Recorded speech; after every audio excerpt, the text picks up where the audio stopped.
नमस्कार, आप देख रहे हैं सी न्यूज भारत। मैं हूं आपके साथ स्नेहा सिंह। वक्त हो गया है न्यूज बुलेटिन का। इस बुलेटिन में हम जानेंगे कि कहां मोटरसाइकिल ना देना युवक को पड़ा भारी और कहां तहसील सभागार में घरौनी का किया गया वितरण। ऐसी तमाम खबरों पर विस्तार से करेंगे चर्चा। तो चलिए शुरू करते हैं खबरों का सिलसिला।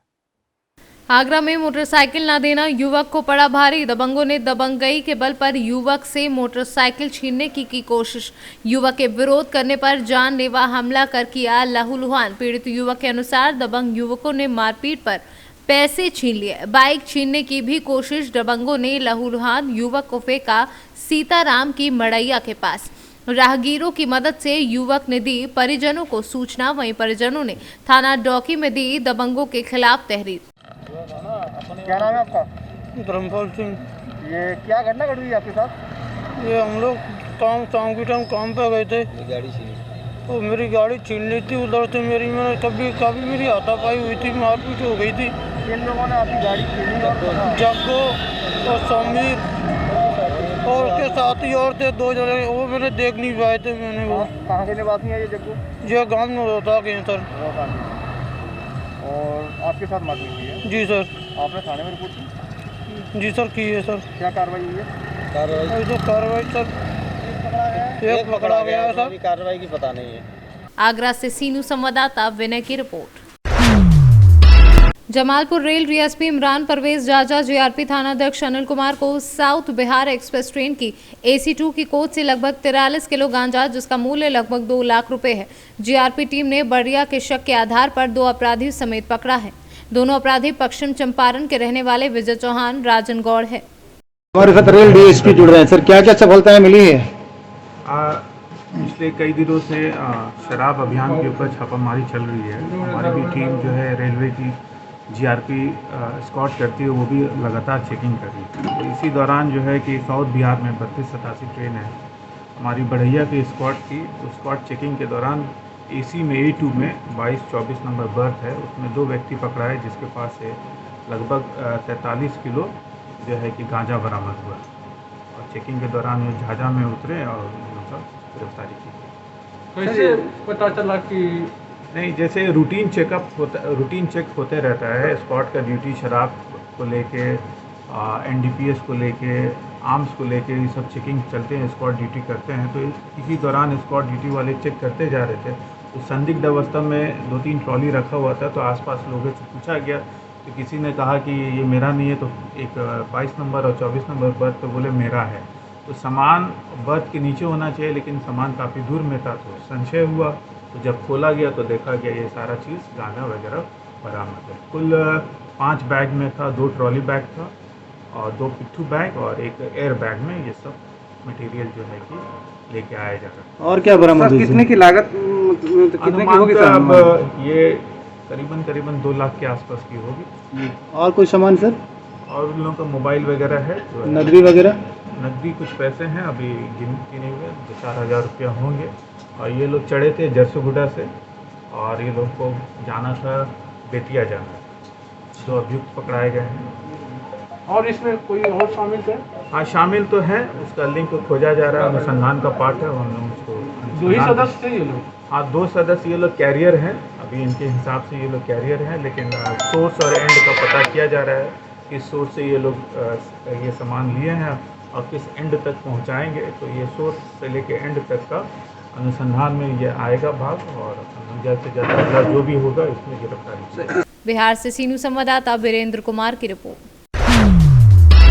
जलेसरेटा सरकार द्वारा ग्रामीण क्षेत्रों में लोगो स्वामित्व योजना के तहत घरौनी तैयार कर SDM रामनारायण सिंह द्वारा वितरित की गई, जिसमें क्षेत्रीय विधायक संजीव दिवाकर, पूर्व प्रतिनिधि पाल सिंह, पप्पू भैया, रमेश पाल सिंह, शिलेश गौतम, मंडल अध्यक्ष अमित कुमार गुप्ता मौजूद रहे। क्या कार्यक्रम हुआ है, क्या प्रमाण पत्र बांटे गए? स्वामित्व योजना के तहत सरकार ने आबादी में जो घर हैं उनकी घरौनियां बनवाई। खतौनी की तरह घरों के स्वामी वो घरौनियों के जरिए लोग हो गए। अब वो उसके मालिक हैं। अब उन पर लोन भी ले सकते हैं, हैसियत भी बन सकती है, बेच भी सकते हैं। अब वो न्यायालय में जो है लिटिगेशन लगभग समाप्त हो जाएगा। हर आदमी अपने घरों का स्वामी हो जाएगा, मालिक हो जाएगा इन घरौनियों के जरिए। खतौनी की तरह घरों की घरौनियां बन गई हैं। घरौनियों का वितरण जिन गांवों की तैयार थी माननीय विधायक जी एमएलसी जी की उपस्थिति में कराया गया। सभी लोगों को घरौनियां दे दी गई हैं। आने वाले समय में और जो बचे हुए गांव हैं उनकी भी घरौनियां हम कैंप लगाकर वितरण करा देंगे। सरकार की बहुत बड़ी योजना है कि घरों का स्वामी बना देना। अब तक आदमी घरों का स्वामी नहीं था, अब घरों का भी मालिक हो गया इन घरौनियों। एटा से सीनू संवाददाता राघवेंद्र अग्रिया की रिपोर्ट। हर वर्ष की भांति हिंदू जागरण मंच की 25 दिसंबर को तुलसी पूजन यात्रा निःशुल्क 21,000 पौधों का वितरण व अटल जी के जन्मोत्सव को लेकर तैयारियां अपने अंतिम दौर में हैं।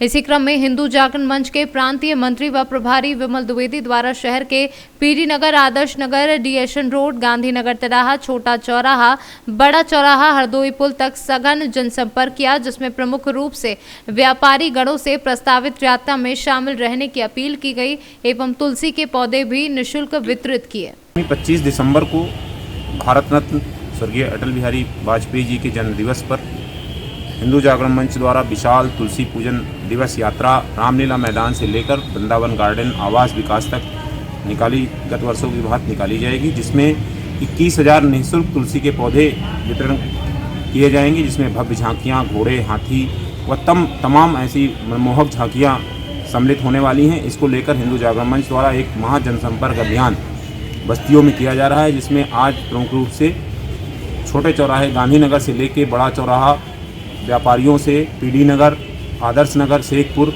आदि बस्तियों में तुलसी का पौधा देकर आम जनमानस से तुलसी पूजन दिवस में अपने घरों पर पूजन करने व इस यात्रा में ज़्यादा से ज़्यादा संख्या में उपस्थित रहने, सहभागिता करने के लिए अपील की गई है। हिंदू जागरण मंच निरंतर गत वर्षों की भांति इस वर्ष भी एक भव्य यात्रा का आयोजन कर रहा है।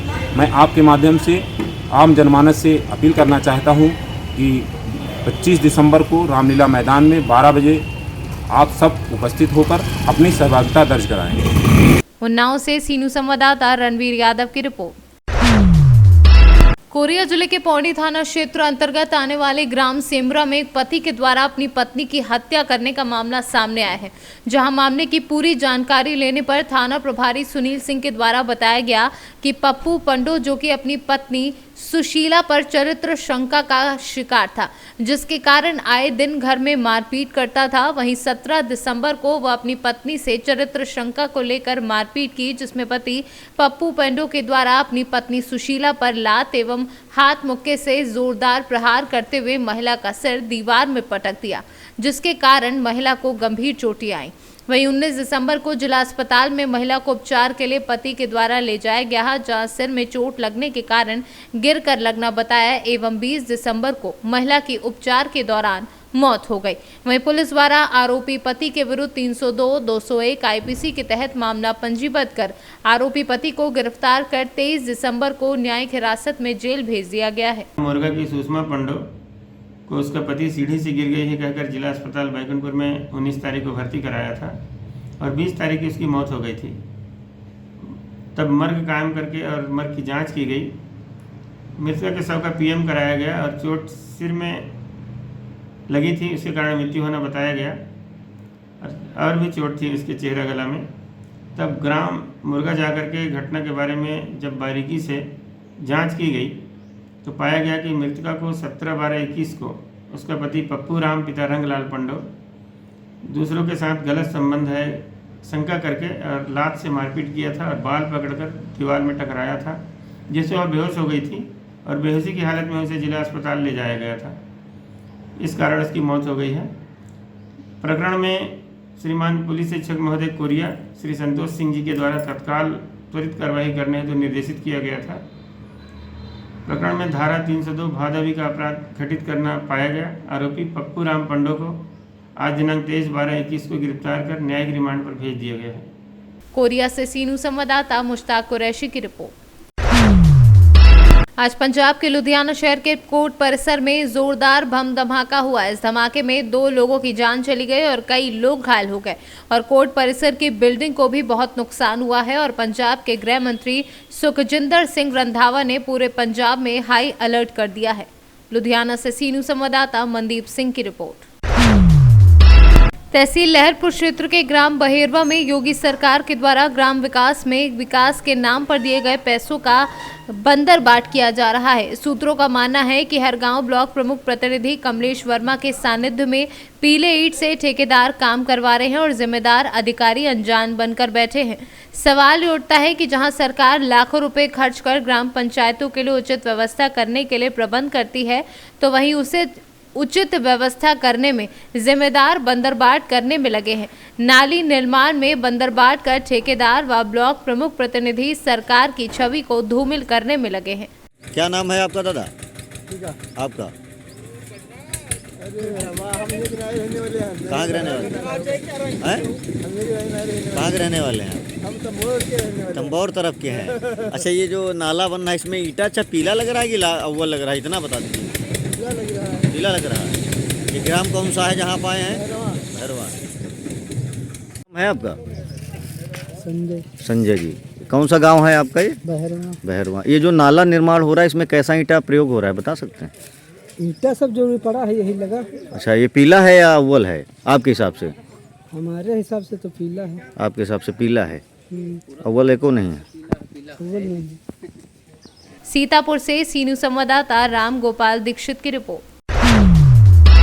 खबर उन्नाव जनपद के तहसील हसनगंज से, जहां पर ब्लॉक प्रमुख धीरेन्द्र ब्रह्मचारी के नेतृत्व में 10 ग्राम प्रधानों का प्रतिनिधि मंडल उप जिलाधिकारी हसनगंज की अनुपस्थिति में नया तहसीलदार सचिन शुक्ला से मुलाकात की।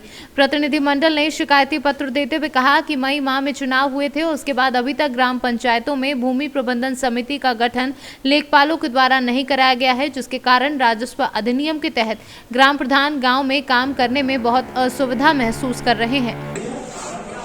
हम प्रधानों के प्रतिनिधि मंडल के साथ जो 10 सदस्यीय प्रतिनिधि मंडल है ये मिले हैं। एसडीएम साहब ने कहा मैं आज नहीं हूँ, नायब साहब से मिल लीजिए। विषय ये है कि मई में चुनाव हुआ था। प्रधानों का चुनाव हो जाने के बाद आज तक लेखपालों के द्वारा भूमि प्रबंधन समिति की कमेटी का गठन ग्राम पंचायतों में नहीं हुआ है, जिसके कारण राजस्व अधिनियमों के तहत ग्राम प्रधानों को गांव में काम करने में बहुत असुविधा हो रही है। इसलिए आज हम लोगों ने एक प्रार्थना पत्र दिया है कि यथाशीघ्र सभी ग्राम पंचायतों में भूमि प्रबंधन समिति की कमेटी का गठन कराया जाए, जो न्यायोचित है, जो अभी तक नहीं हुआ है। ये राजस्व अधिनियमों का भी उल्लंघन है और पंचायती राज व्यवस्था का मजाक है। यदि ऐसा नहीं होता है तो पूर्व दिनों में भी सारे प्रधानों ने मिलकर के एक ज्ञापन एसडीएम साहब को दिया था। आज भी ज्ञापन उसी क्रम में दिया गया है। अगर नहीं होता है तो जन आंदोलन बहुत जल्दी। उन्नाव से सीनू संवाददाता दीपांकर सिंह की रिपोर्ट। आजमगढ़ सदर क्षेत्र के सीनू संवाददाता राजू प्रसाद शास्त्री को गांव के पास ही आज सुबह लगभग 8 बजे रोड के किनारे गोलबंद होकर घात लगाकर बैठे कुछ लोग हमला बोल दिए, जिससे वह घायल हो गए। सूचना पर घर के लोग ही बारी बारी से आते गए। विपक्षी गोलबंद लोग सभी लोगों को मारकर घायल कर दिया, जिसमें राजू प्रसाद शास्त्री के पिता को काफी चोट लगी। उन्होंने थाना अध्यक्ष तथा पुलिस अधीक्षक को सूचना दी। थाना अध्यक्ष मौके पर जाकर राजू प्रसाद शास्त्री और उनके परिवार के लोगों को लाकर मेडिकल में इलाज के लिए अस्पताल भेज दिया। राजू प्रसाद शास्त्री ने हमलावरों के खिलाफ नामजद तहरीर दे दी है। क्या नाम पड़ेगा आपको भैया आपका? राजू प्रसाद शास्त्री जी। आप किस पेपर में लिखते हैं? सी न्यूज़ संवाददाता हैं, आजमगढ़ देखते हैं। रहने वाले कहाँ के हैं? गोड़सर घर है हमारा, है गोड़सर, पोस्ट जहानागंज, जिला आजमगढ़। थाना क्या लगता है? थाना जहानागंज। जहानागंज। तो कैसे मार हुई, कैसे चोट लगी है? मुझे कुछ पता नहीं चला सर, मैं तो निकल रहा था, आप देख रहे हैं ड्रेस, मैं निकल रहा था किसी काम से। योजना बद ये लोग कटारी वटारी लेके पहुंच गए, हमको कुछ मालूम नहीं। कौन लोग थे गांव के? गांव के राजेश कहार थे, रमेश कहार, परमेश, उसके बाद संजय, उनके साथ अन्य लोग और लोग थे। पूरा परिवार मतलब 12-14 लोग आके एक बार प्रहार कर दिए। उसके बाद घर के लोग जैसे देखे, घर के लोग धीरे धीरे बढ़ने लगे। आपके घर के लोग? हमारे घर के लोग जैसे उधर से आने लगे, सभी लोगों को हमारे पिताजी बारी बारी जितने लोग आते गए सबको पीटते चले गए? सबको पीटते गए। तो घायल में क्या लोग आपकी तरफ से हैं? घायल में 7 लोग हैं। आपकी तरफ 7 लोग? हाँ, पूरी तरह जख्मी। आप एक तो चोट देख ही रहे हैं, इससे भीषण चोटें हैं। पिताजी का दोनों पैर हाथ टूट गया है, चाचा जी फ्रैक्चर में है, भतीजा को भी है और मेरा छोटा भाई उसका भी सर फट गया है। विवाद किसके क्या था? विवाद का मामला था, वो जमीन हमारा बहुत पहले से हड़प लिया है उसको। वो जमीन कैसी है? वो जमीन हमारे नाम की जमीन है। वो चक है कि? चक है। अच्छा, आपका नाम चक है? हाँ, चक है। उसको हम धारा 24 के अंतर्गत उसको पक्की पैमाइश करवा लिए हैं। हाँ। चिन्हित हो गया था। हाँ। चिन्हित के बाद वो कहा कि बाद में हम छोड़ देंगे। हाँ। उसके बाद फिर आज जो है हम लोग बो चुके थे और कल पूरा मेढ़िया तोड़वा के फिर 2 हाथ बढ़ा लिया। हाँ। वही विवाद हुआ। हाँ। तो ये लोग पहुँचे, चाचा उचा वहाँ पहुँचे थे और मैं निकल रहा था। जैसे ही गाड़ी खड़ा करके वहाँ निकला तब तक देखे कि वो लोग आए और पूरी तरह से जो है कि लेके आए हथियार और उसके बाद वो था लाठी डंडा। हम समझ नहीं पाए ये जा कहाँ रहे हैं। एक बार प्रहार कर दिए। उनको योजना पहले से बनी थी मारने के लिए, क्योंकि हम लोग निहत्था थे, हम लोगों को किसी को कोई जानकारी नहीं था कि क्या मार करना है। उनका योजना बना था। पुलिस को सूचना दिए हैं? पुलिस एसपी को फ़ोन किए, पीआरओ साहब उठाए, सीओ साहब से हमारी बात हुई। सीओ साहब कहे ठीक है मैं मौके पर पहुंचूंगा। फिर थाना अध्यक्ष जहानागंज को फ़ोन किए। थाना अध्यक्ष अपने हमराइयों के साथ एक गाड़ी और अपाची के साथ पहुँचे। मौके देखे, मौका देखने के बाद वहाँ जो उनका कटारी था उसको चाकू बरामद करके लेके आए हैं। बरामद क्या गया हुआ है? चाकू है और एक बाका जानलेवा हमला हुआ है। उसके बाद और सब लेके फरार हो गए जो उनके पास हथियारें थे। आजमगढ़ से सीनू संवाददाता अबू साद अहमद की रिपोर्ट। आजमगढ़ के थाना देवगांव में लड़की की फोटो को एडिट कर वायरल करने व धमकी देने वाले अभियुक्त को पुलिस ने गिरफ्तार कर लिया है। आजमगढ़ से सीनू संवाददाता सीबी भास्कर की रिपोर्ट। इसे एक विडंबना ही कहेंगे कि एक ओर तो हमारी प्रदेश सरकार कहती है कि शिक्षा सभी का अधिकार है और उससे किसी को वंचित नहीं रहने दिया जाएगा, तो वहीं दूसरी ओर निजी स्कूल संचालक नियम 134 के तहत बच्चों को दाखिला देना तो दूर की बात, उन्हें व उनके अभिभावकों को स्कूल परिसर में घुसने तक नहीं देते। इसी कड़ी में दूसरे दिन भी उन अभिभावकों ने जिनके बच्चों के नियम 134 के तहत निजी स्कूल में दाखिला नहीं मिला तो जिला सचिवालय में ही क्लास लगाकर शिक्षा विभाग के खिलाफ अपना रोष व्यक्त किया। तस्वीरों में आप देख सकते हैं कि किस प्रकार ये मासूम बच्चे हाथियों में तख्तियां लिए बैठे हैं जिन पर लिखा है डीसी अंकल हमारा दाखिला करवा दो। काफी देर के बाद एसडीएम के हस्तक्षेप के बाद खंड मौलिक शिक्षा अधिकारी मौके पर पहुंचे और अभिभावकों को आश्वासन दिया कि निजी स्कूल संचालकों के साथ आज की मीटिंग के बाद यदि वह दाखिले की अंतिम तारीख 24 दिसंबर तक सभी बच्चों को नियम 134 के तहत दाखिला नहीं देते हैं तो उनके खिलाफ कानूनी कार्यवाही करते हुए स्कूल की मान्यता भी भंग की जा सकती है। आज दूसरे दिन भी धरने पे आप और भी आश्वासन दिया, क्या कुछ आश्वासन मिला? देखिए अभी बीओ साहब ने हमें अवगत कराया है कि हमने जितने भी स्कूल हैं रेवाड़ी ब्लॉक में उन सबको शोकाज नोटिस जारी कर दिए हैं और उनकी आज शाम को 2 बजे मीटिंग बुला रखी है। उनके सामने ये चीज़ रखेंगे।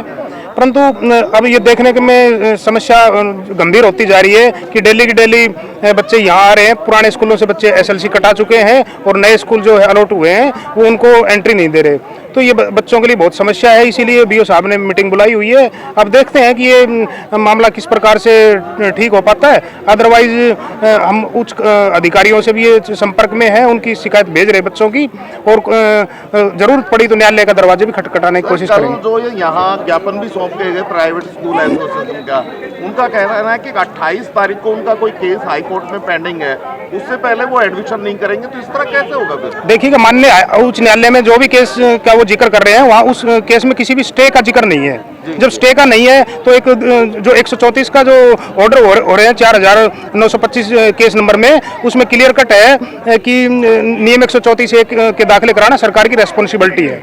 हर साल इसी तरह के हालात रहते हैं। खैर अब की बार एडमिशन हो भी जाते हैं जब भी बच्चों को हरास किया जाता है। देखिएगा इस प्रकार कोई मेरे संज्ञान में मामला आता है तो हम उच्च अधिकारियों को ये बात सामने रखते हैं और उसका समाधान भी करवाने की कोशिश करते हैं और काफी मामले इस प्रकार समाधान कराए गए हैं। कहीं ना कहीं फेलियर तो है शासन शिक्षा विभाग का जो इस तरह से लोगों को हाँ, शिक्षा विभाग का जो ये तरीका है स्कूलों पे कार्रवाई नहीं कर रहे, तो ये इसमें क्लियर ये नजर आ रहा है कि या तो राजनीतिक हस्तक्षेप है या उच्च अधिकारियों से कोई मिली भगत है या कोई 60-60 स्कूलों से है। बिल्कुल, बच्चे पिछले 3 दिन से सचिवालय में आ रहे हैं और ये हमारे लिए शर्म की बात है, लेकिन हम भी कानून में बंधे हुए हैं।